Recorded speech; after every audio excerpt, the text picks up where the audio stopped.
Halo teman-teman, nah di sini saya akan menjelaskan tentang definisi pendapatan nasional keseimbangan.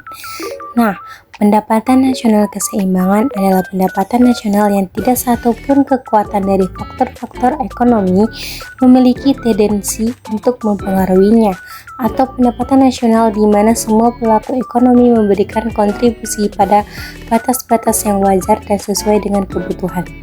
Pendapatan nasional keseimbangan memiliki beberapa sektor. Yang pertama yaitu keseimbangan perekonomian dua sektor.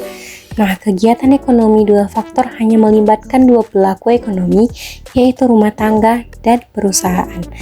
Salah satunya yaitu yang pertama, corak kegiatan ekonomi substitusi, dan yang kedua yaitu corak perekonomian modern. Selanjutnya yaitu ada keseimbangan perekonomian tiga sektor dan juga keseimbangan perekonomian empat sektor. Nah, berikutnya ada beberapa konsep tentang pendapatan nasional dalam sistem perekonomian di Indonesia.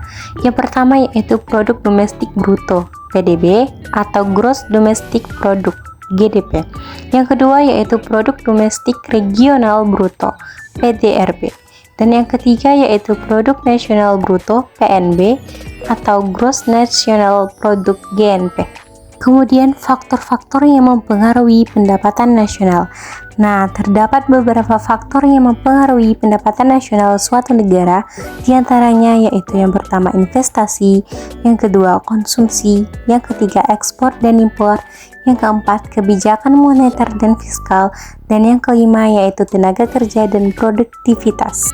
Selanjutnya yaitu manfaat mempelajari pendapatan nasional. Nah, yang pertama, kita mengetahui dan menganalisis struktur ekonomi suatu negara, apakah struktur ekonomi industri, agraris, atau jasa. Yang kedua, membandingkan keadaan perekonomian dari waktu ke waktu karena pendapatan nasional dicatat setiap tahun. Yang ketiga, yaitu membandingkan perekonomian antar negara dunia.